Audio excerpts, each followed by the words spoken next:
Let's talk about Dante Moore, because this is such an interesting situation. I'm not sure we've seen one like this where you had a guy who was a blue chip recruit. He goes somewhere, he decides to transfer, but then decides to transfer to a place where he knows he's going to sit. He knew he was going to be behind Dylan Gabriel last year and did that anyway, which it almost tells me, like, because he was committed to Oregon, flipped to UCLA at the end of his high school recruitment. It almost says to me like he realized, oh, maybe he wasn't ready to jump in and play at that level. So where's he at now? Yeah, that's going to be probably the most interesting case study. One of the most interesting case studies anywhere, right? Is he a transfer technically? Is he, because he's been in Oregon's program now for, this will be his second year coming up.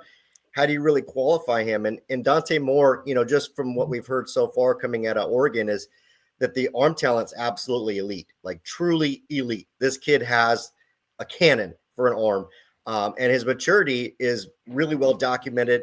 Obviously, if you look at the situation that you just talked about, he knew, hey, I'm not quite ready to be what I want to be. I'm going to go get myself ready for a year and not be the guy so that I could get ready to be the guy. And so now we're going to get that taste this year. I'm truly excited to see Dante Moore. I know everyone in college football really is. There's a lot of hype around him.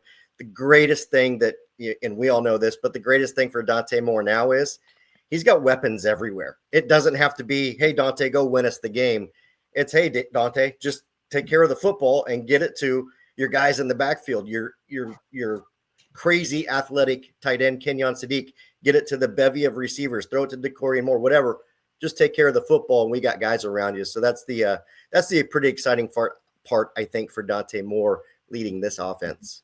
We saw last year that receivers, true freshman receivers, were, stars of the sport. And you can see on the NCAA cover, two of those freshmen are now on the cover of the video game.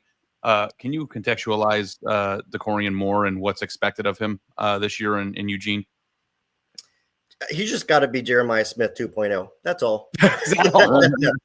No, I say that jokingly, but the expectations are high. The kid flashed in the spring game. Everybody's excited. Every time there's an interview with players, mostly offensive players or defensive backs, about, hey, who performed well in practice today or whatever, DeCorian Moore's name is always thrown out there. Of course, the Ducks have the unfortunate injury to Evan Stewart that we know about. And, he's probably really unlikely to play this season. And if he plays at all, it'll be towards the end of the year. So now you're looking at DeCorian Moore in an even bigger light. Tez Johnson's gone. There's a lot of catches there to be had. Somebody's got to fill that void that Tez Johnson leaves now as he went to the NFL. I think most kind of thought DeCorian Moore and Evan Stewart would maybe share that, but now, you really look at DeCorian Moore and just all the hype around it. It's like, man, is this, Oregon's version of Jeremiah Smith or Ryan Williams? I don't know.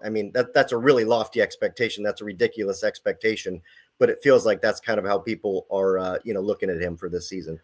Well, and the other part of the offense is you lose a first-round tackle in Josh Connolly. Johnny Cornelius was a couple-year starter for Oregon at right tackle, and it looks like they've gone pretty heavy in the portal to fill those holes. They've got a couple homegrown guys at center and right guard, but then Isaiah World comes from Nevada to play left tackle. Emmanuel Pregnon probably was USC's best returning offensive lineman.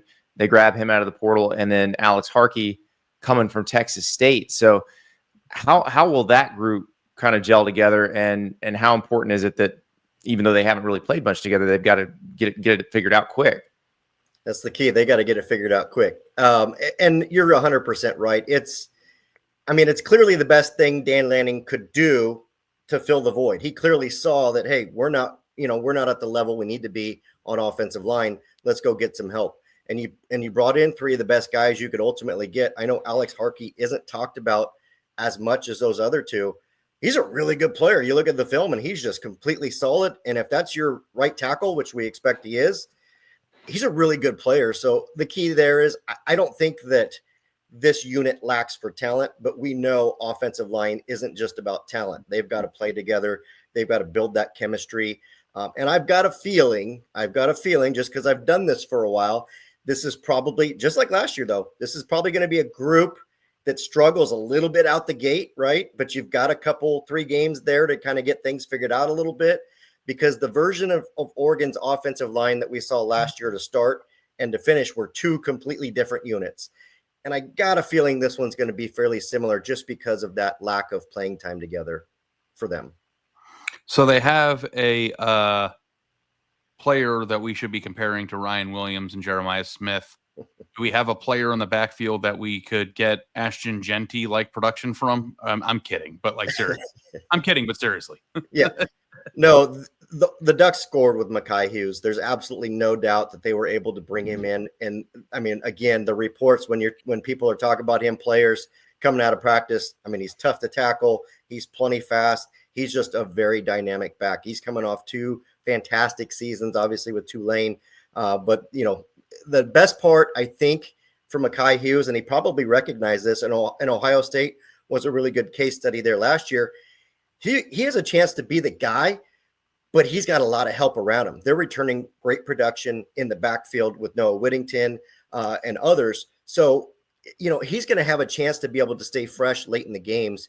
And that's exactly what linebackers and defensive backs don't want to see is, you know, they're tired and gassed. And Mekhi Hughes is like, hey, I've only carried the ball about 15 times. I'm ready to roll. So that's a great problem for Oregon to have. And I do think that, you know, Mekhi Hughes took that into consideration and realized that's a good thing for his career this season. So going back to guys that Oregon recruited out of high school who aren't freshmen, though, the defense is a lot of that. The defense is a lot of older guys that were recruited out of high school. Obviously, there are some key transfers, but Mateo Uyunglele is the one I want to talk about because, you know, I'm trying to remember the last time. And Oregon had a first-round defensive tackle last year in Derek Harmon, but the last time there was a pass rusher at Oregon that scared you this much. I mean, DeForest Buckner was really good coming from the inside, but when's the last time they had an edge guy? I mean, why am I blanking on his name? He plays for the Giants. Kayvon Thibodeau. Yeah, I was waiting for you to get there. Yeah. So, but is that where Mateo projects? Is that, you know, potential maybe first rounder if he has a very good year? Yeah, this is a big year for Uyunglele because he's going to get more snaps. You know, one of the great parts about that Oregon defense last year, particularly at defensive line, is they were deep. They were rotating guys constantly. So late in the games, those guys were able to still perform at a high level. Derek Harmon, one of them. Mateo is going to find himself taking a lot more snaps this year. And in the limited time that he saw last year, he was one of Oregon's most productive defensive linemen. So you're really going to see, I think, a bigger role from him. He's just so unique in the fact, I mean, this is a guy that, you know, stepped back and made a game-winning interception against Wisconsin to seal that game. The Ducks were on the ropes in Madison, and all of a sudden, Mateo's pulling down an interception to give Oregon the win. So, you know, this is just a guy that's truly unique, really fun. There was a video, Kayvon Thibodeau was in town this past weekend. Oregon had a big recruiting weekend, brought in some big guns. But there was a video that surfaced of Kayvon working with Mateo on some moves and stuff like that. You could see them on the field. Pretty cool. But yeah, this guy is truly exciting, truly special, just a freak of an athlete. And I think with the added reps that he's going to get this season, he's going to be a major factor on that defense. You know, we spent a lot of time talking about a lot of the highlights of Oregon's team, some of the best players, and you know, there's plenty of them, but I'm wondering from your vantage point, what's their weakness? You have an entirely new secondary. Every position is brand new, and it's filled with really good players. That's good, but it's going to have some lumps, just like the offensive line, right? There's going to be some blown coverages. There's going to be some growing pains. And so I think for me, you look at all 5 of those positions and say, look, there's guys there. You know, how good will they be? And I think you look at that, you look at the offensive line, which I highlighted a little bit ago, and the concerns there for what they're going to do. But those are a couple positions that I think Oregon doesn't have a lack of talent. They just have a lack of chemistry and a lack of experience, which is, of course, the mantra of this team. And Dan Lanning knows that. I think the good part about this team is, yes, they do lack experience, game experience. There's going to be some hangups along the way. But you just look at the pure athleticism and the pure talent level, they're going to be able to outmatch pretty much everyone they play along the way just on those 2 levels alone. And we all know, all 3 of us know that athleticism can account for a lot of mistakes along the way, and Oregon's got that. So, yeah, to answer your question on defense, you know, you wonder about the secondary a little bit. The returning production at linebacker, they should be solid there. Defensive line, is going to be solid once again. But again, the lack of experience, we're going to keep talking about it. We don't really know what we have until I think really we see this team in Happy Valley at the end of September. I'm fascinated by the talent level question because, you made it very clear that this is one of the most talented Oregon teams we've ever seen. And I go back, like Chip Kelly got some very talented guys, but it never felt like they were an elite talent roster. Helfrich, all same thing. He brings in Justin Herbert, who I guess, obviously was a local recruit. People didn't know quite what they had. But then you have some other players that they brought in, Kayvon Thibodeau in the Mario Cristobal era, Panay Sewell in the Mario Cristobal era. How much exactly has it ratcheted up under Dan Lanning? Like, how different is the roster now versus the one Lanning took over and took to play Georgia that first year? Yeah, you make a great point. It's not like this is Oregon's first ever talented team. They've had talent in the past. Obviously, we've seen them in the playoffs, play for championships, have yet to get one. I know that's hanging over the head, but the difference for me is this. Back in the day, for the most part, those teams had several really good players and supplemented around them with strong players. But if any one of those players went down, the guy behind them was a severe step down in talent. And, that's been the case for Oregon most times. Under Mario, it started to get a little bit better in terms of depth. But you look at this Oregon team here, and I look at it, and you could say, hey, look, the guys that are starting are probably a grade above the guys behind them.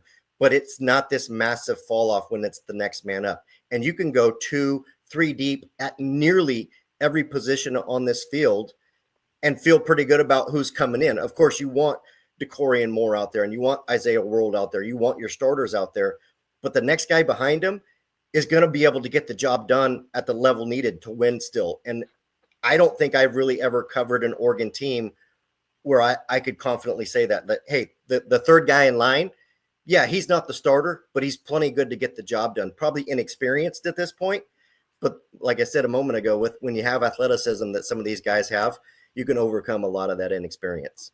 I hate doing this because I think that we do this too much, and I'm going to do it anyway.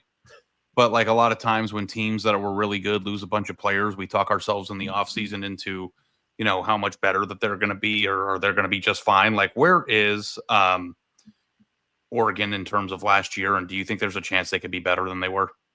Is that a crazy question?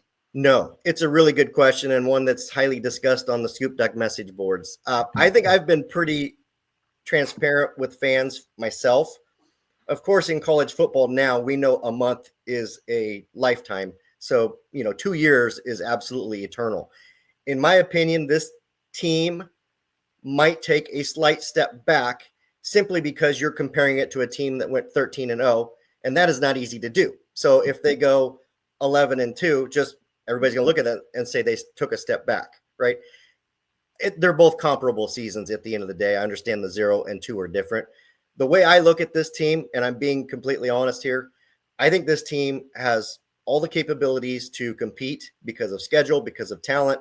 If Dante Moore is the guy that we think he's going to be, Oregon's going to be able to compete for a Big Ten championship and beyond this season. In my opinion, if Dan Lanning's able to hold it together and Dante Moore does return for that second season, you look at this team in 2 years, and I'm saying watch out.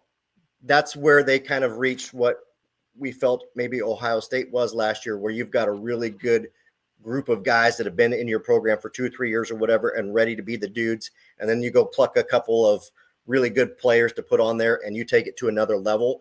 That's where I see Oregon in 2 years from now, as long as they can hold the pieces together. Going to be plenty good this year, going to win 10, 11, 12 games, in my opinion, and they get into the postseason. But I look at this team in 2 years, and again, I think there's a really strong chance for this Oregon team.